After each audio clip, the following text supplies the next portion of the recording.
Hindi mo naman kailangan gawin yan eh. Pwede ka na sumuko para wala ka ng problema. Ako? Susuko? Hindi ah. Pagod na pagod ka na, di ba? Sinong sinasabi mong pagod? Oh, eto. Eto pa, running man oh. Tsaka cramping.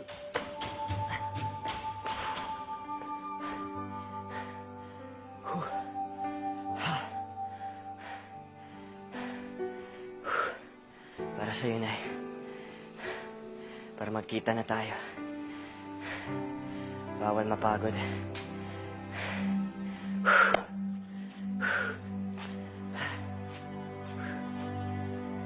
Ma, maraming salamat sa pagtanggol mo sa akin kanina. Huwag ka magpasalamat. Hindi kita pinagtanggol. Ayoko lang na naiinsulto ako. I understand. Bakit ba kasi pinagsisiksikan mong sarili mo sa kumpanya? Iniisip tuloy nila, pinagtatrabaho ka namin para makatipid. Pero, gusto kong makatulong sa kumpanya lalo na ngayong tagilid to. At anong gagawin mo?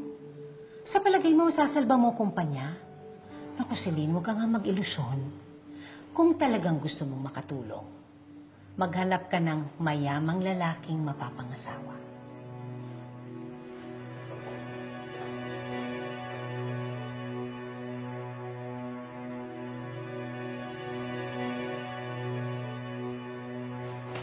Inuman mo na ng tubig. Salamat ah. Alam mo, nagbubuhat rin ako ng saka-sakong harina nung nagsimula ako dito eh. Mahirap talaga sa simula.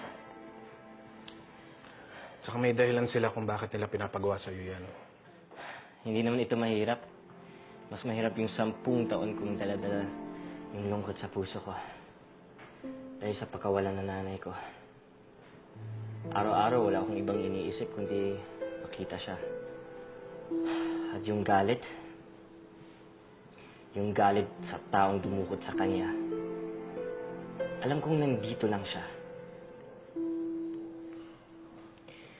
Hindi naman siguro ikaw yun, no? Kasi sa lahat ng mga tao dito, ikaw ang pinakamabait. Binigyan mo pa nga ako ng tubig, oh. Pero kung hindi ikaw, sino kaya? Si Nando? Si Tiny? Imposibleng si Bimbo, eh. O baka naman si Bossing Ray. Kaya lagi siyang galit sa akin. Ano sa palagay mo, Victor?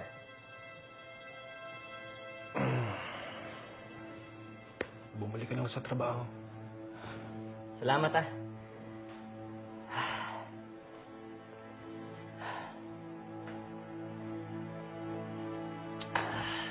Hindi bale. Malalaman ko rin kung sino yan.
Hello, anong kailangan nila? Si Takgo.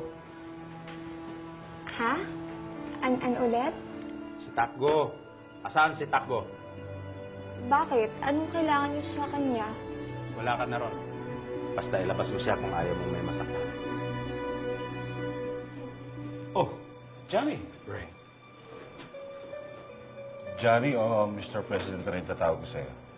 Johnny na lang. Naparito ako dahil gusto kong makita at makausap si Master. Ganun po ba? Sige. Patawag ko lang, ha?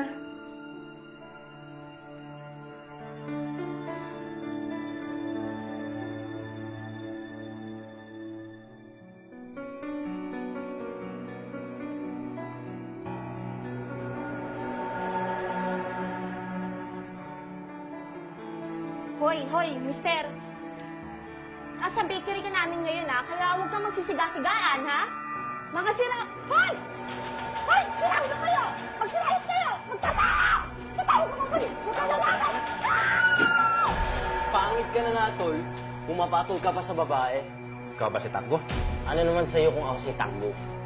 Bakit ba hinahanap niyo ang sikat na kagaya ko? Papa-autograph ka ba? Sumama ka sa amin. Hindi. Ano ako? Uto-uto? Bakit naman ako sasama sa inyo?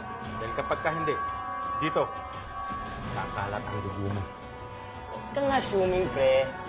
Dahil mukha mo, ang pagduduguin ko ngayon.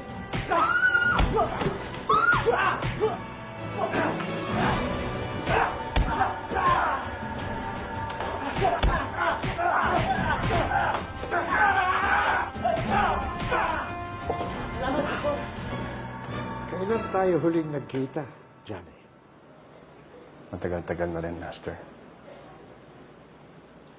Pasensya ka na hindi ako nakakadaan. Naiintindihan ko. Hindi biro ang magpatakbo ng isang kumpanyang katulad ng Lee Hansong Bread Factory. Master, sa isang linggo, 50 years anniversary na ng bread company na itinuloy ng papa ko noon. 50 years? Ang bilis ng panahon. Parang kailan lang.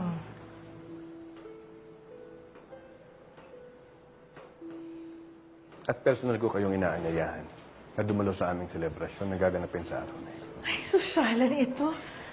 Ako, kailangan nakagawin ako. Magtataksido ka, ha?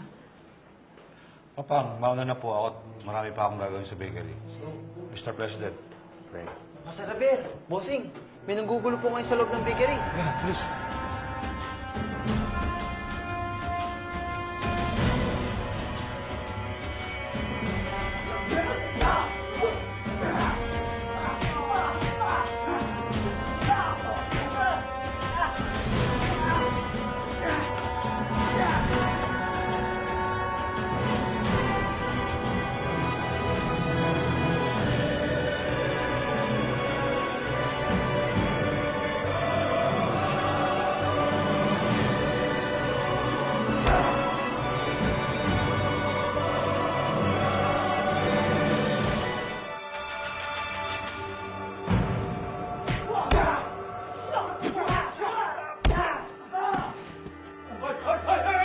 Bakit kayo nanggugulo dito sa bakery ko?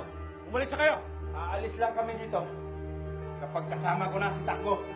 Victor, ipasok mo si Takbo sa loob. Ganun.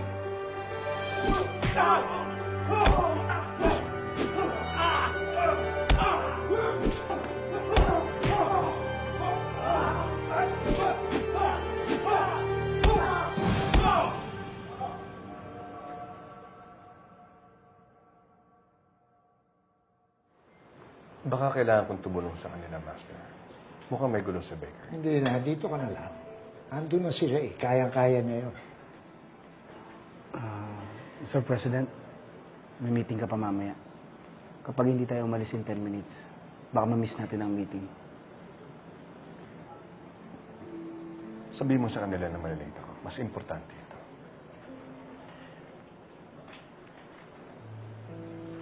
Johnny, hindi lang ito ang dahilan kung bakit ka bumisita. Master, Nabalitaan ko ang estado ng kumpanya mo ngayon. Mahina ang benta. Wala akong masyado maitutulong, pero pwede ako magpayo. Gianni, magpahinga ka. Kahit gaanong karaming trabaho meron ka sa kumpanya, huwag mong kalilimutang tumingin sa langit. sa bundok, sa mga puno, at sa mga tao sa harapan mo. Ang buhay ay hindi isang marathon. Hindi kailangan sa harap lamang ang tingin. Yan ang dahilan kung bakit hindi ka maligaya.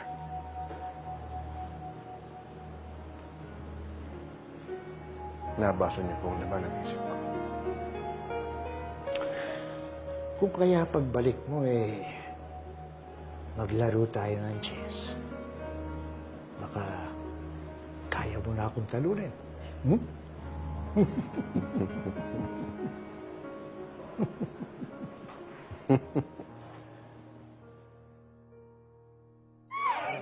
Oh, dami kasi na!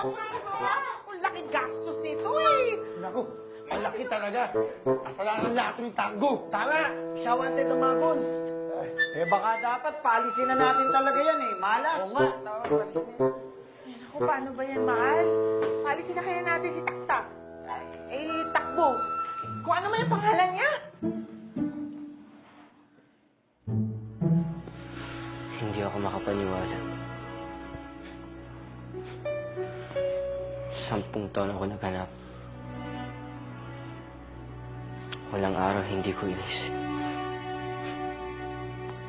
kung anong gagawin ko kapag kaharap ko na ang taong dumukot sa nanay ko. Kung ano ang mga itatanong ko sa kanya. Bakit niya ginawa yun? Bakit niya inilayo sa akin ng nanay ko? Pagkatapos,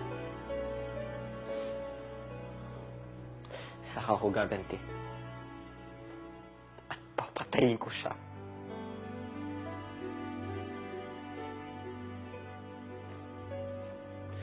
Ano nangyari sa nanay ko?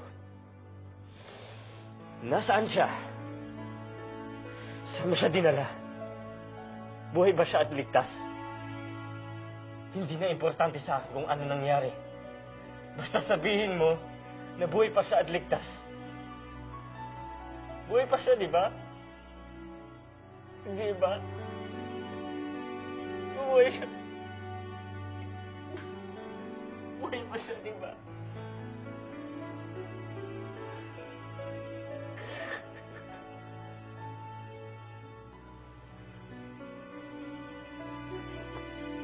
Takbo. Bakit ka umiiyak? Ha? Bakit? Patawarin mo ako.